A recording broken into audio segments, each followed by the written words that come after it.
Finance minister Nirmala Sitharaman द्वारा budget 2024 पेश कर दिया है और ये मोदी 3.0 गवर्नमेंट का फर्स्ट बजट है। अब इस पूरे बजट के बारे में आइए जानेंगे सीए अखिल त्रिवेदी से, क्योंकि आप स्टॉक मार्केट में हैं और बजट के चलते स्टॉक मार्केट में भारी गिरावट देखने में आई है, तो इस पर आपका क्या पॉइंट ऑफ व्यू है? जी देखिए, इसका प्राइमरी कारण जो था वो चेंजेस इन टैक्स रेट्स था कि हालांकि ये बहुत पहले से ही एक्सपेक्टेड था, we were waiting for this to happen. इसमें कोई सरप्राइज की बात नहीं है कि लॉन्ग टर्म कैपिटल गेन या शॉर्ट टर्म कैपिटल गेन्स के रेट्स बढ़ने हैं। पहले शॉर्ट टर्म 15% पे चार्ज हो रहा था, अब वो बढ़ के 20% हो गया है। एंड जो लॉन्ग टर्म कैपिटल गेन पहले 10% पे चार्ज होता था, अब वो 12.5% पे चार्ज होगा। सो यहाँ पे एक पैनिक आया कि एकदम से अरे टैक्सेस बढ़ जाएंगे नॉन एंड ऑल, तो उस चलते मार्केट काफ़ी करेक्ट हो गया। अराउंड 2% का करेक्शन हमें आज पूरे दिन भर में शुरू में देखने मिला बजट के दिन पे।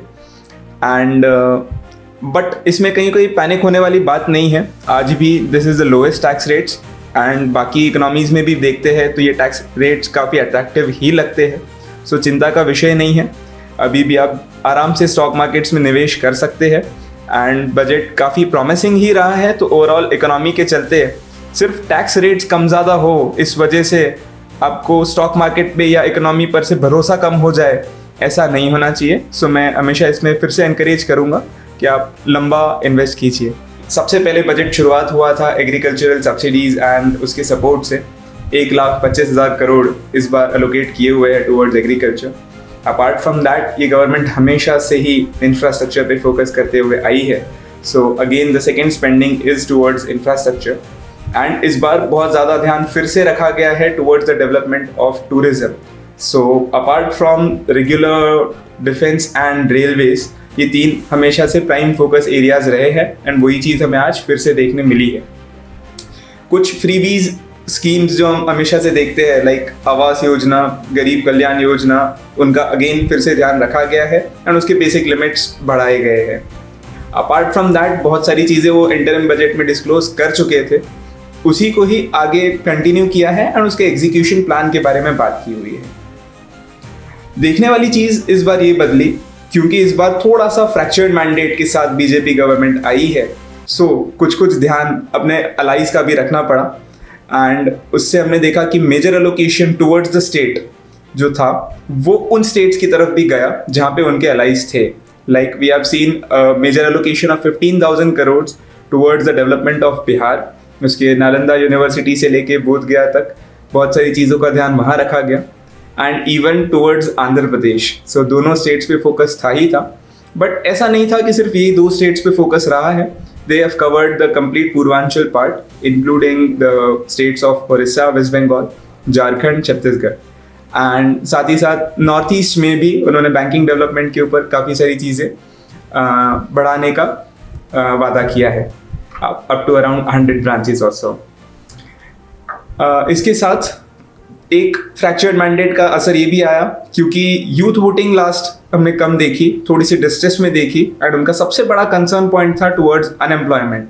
सो वो चीज़ को इरेडिकेट करने के लिए इस बार गवर्नमेंट स्कीम्स लेके आई है टुवर्ड्स इंटर्नशिप्स कि यंग 1 करोड़ क्राउड को एक सिंपल इंटर्नशिप का क्या ये लालच है या क्या ये एक किस तरह का रूप लेती है वो तो आगे देखने वाली बात होगी। बट येस, उन्होंने टॉप 500 कंपनीज में एक प्रैक्टिकल एक्सपोजर देने की बात किया है with a basic stipend of 5,000 rupees per month and जिसका स्पेंड CSR के अंडर में वो कंपनीज करेंगी।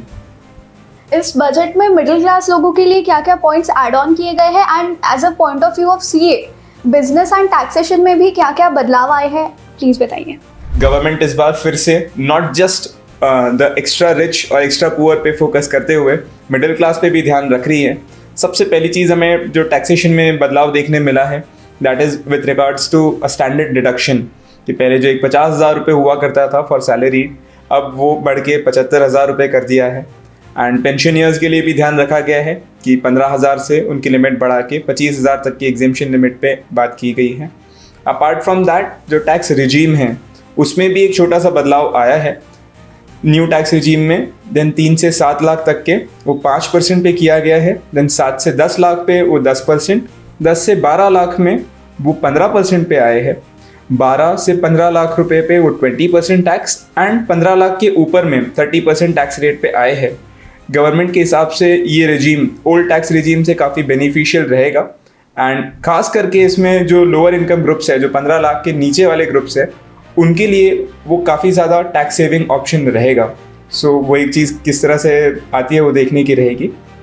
अपार्ट फ्रॉम दैट एक इंसेंटिव्स टूवर्ड्स एम्प्लॉयमेंट जैसे हमने देखे कि गवर्नमेंट ने पीएफ कंट्रीब्यूशन में भी सपोर्ट करने की बात किया है for any new additional hiring.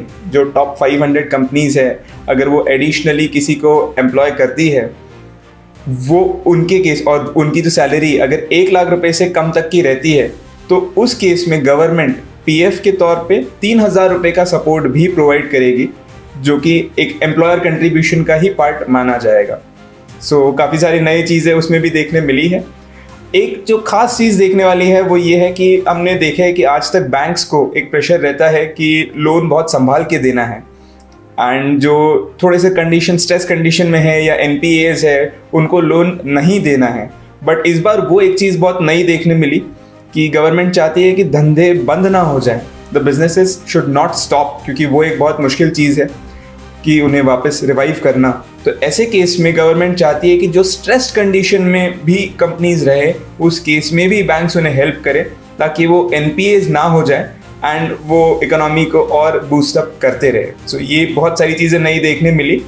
And apart from that एक कस्टम ड्यूटीज़ में भी कुछ लिबरलाइजेशंस पे बात किया, जिससे कि गोल्ड सिल्वर वो रेट्स भी सस्ते किए जा रहे हैं। तो बहुत सारी नई चीज़ें देखने मिलेगी। Let's hope it is a very promising budget and आगे काफ़ी सारी चीज़ें नेक्स्ट बजट्स में इसके इम्प्लीमेंटेशन हमें देखने मिले।